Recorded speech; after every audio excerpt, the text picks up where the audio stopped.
तो वहीं कोरोना की तीसरी लहर को लेकर प्रशासन पूरी तरह से सतर्क है। प्रशासन ने तीसरी लहर से निपटने के लिए तैयारियां भी पूरी कर ली है। यह बात चिकित्सा शिक्षा मंत्री विश्वास सारंग ने इंदौर प्रवास के दौरान कही थी। वहीं बच्चों को वैक्सीन लगवाने को लेकर अभिभावकों में फैले भ्रम को दूर करते हुए चिकित्सा शिक्षा मंत्री ने कहा कि यह वैक्सीन वैज्ञानिकों द्वारा पूरी तरह से टेस्टेड है। बच्चों पर इसका कोई हानिकारक प्रभाव नहीं पड़ेगा। अभिभावकों को अपने बच्चों को वैक्सीन लगवाकर उन्हें सुरक्षित करना चाहिए। देखिए ये खास रिपोर्ट। इंदौर अल्प प्रवास पर पहुंचे चिकित्सा शिक्षा मंत्री विश्वास सारंग ने प्रदेश में बढ़ते हुए कोरोना मरीजों की संख्या को लेकर कहा कि प्रशासन पूरी तरह से मुस्तैद है और कोरोना की तीसरी लहर से लड़ने के लिए प्रशासनिक तैयारियां पूरी हो चुकी है। सरकार हर चुनौती का सामना करने के लिए फिलहाल तैयार है।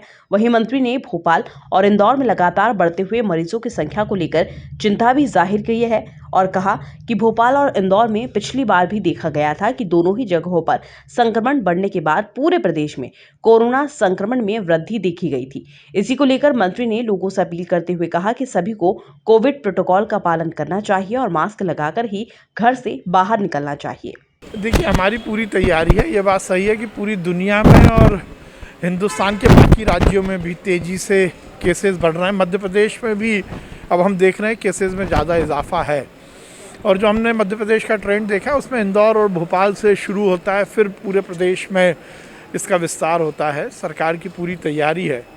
कोरोना प्रोटोकॉल का ध्यान रखना हम सब के लिए बहुत आवश्यक है।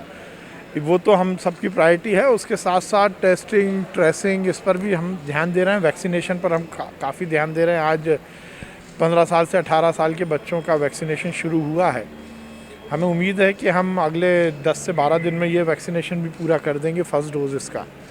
Enhancement of beds, enhancement of ICU, paediatric ward का को बनाना, पीडियाट्रिक आईसीयू का निर्माण करना, ऑक्सीजन जनरेशन, ऑक्सीजन स्टोरेज, दवाइयों का प्रोक्योरमेंट, हेल्थ वर्कर की ट्रेनिंग, इस स्तर पर हम काम कर रहे हैं। पर सबसे पहले और हम सब के लिए बहुत महत्वपूर्ण है कि हम कोरोना की इस लहर को रोकें और वो हमारे संयम अनुशासन से ही संभव है। तो कोरोना प्रोटोकॉल का हम ध्यान रखें, कोशिश करें कि हम अपने और अपने परिवार को इस महामारी से बचाएं। सरकार पर हर चुनौती का सामना करने को तैयार है। वहीं बच्चों के वैक्सीनेशन को लेकर चिकित्सा शिक्षा मंत्री विश्वास सारंग ने कहा कि आज से 15 से 18 वर्ष की आयु वाले बच्चों का टीकाकरण शुरू हो चुका है और उम्मीद की है कि 15 दिनों में हम लक्ष्य पूर्ण कर लेंगे। वहीं बच्चों को वैक्सीन लगवाने को लेकर भी अभिभावकों में फैले भ्रम को दूर करते हुए चिकित्सा शिक्षा मंत्री ने कहा कि यह वैक्सीन वैज्ञानिकों द्वारा पूरी तरह से टेस्टेड है। बच्चों पर इसका कोई हानिकारक प्रभाव नहीं पड़ेगा। अभिभावकों को अपने बच्चों को वैक्सीन लगवाकर उन्हें सुरक्षित करना चाहिए। देखिए, ये तो सब वैज्ञानिकों के द्वारा टेस्टेड वैक्सीन है, कहीं कोई दिक्कत नहीं है। 140, 42, 44 करोड़ लोगों को लग गई है वैक्सीन, कहीं कोई दिक्कत नहीं है। इसलिए अभिभावकों को बिना किसी संदेह के लगाना चाहिए और अपने बच्चों को सुरक्षित रखना चाहिए। धन्यवाद। गौरतलब है कि चिकित्सा शिक्षा मंत्री ने इंदौर आकर अधिकारियों से कोरोना की स्थिति व स्वास्थ्य सुविधाओं का जायजा लिया है। Bureau report, MP news TV, Indore.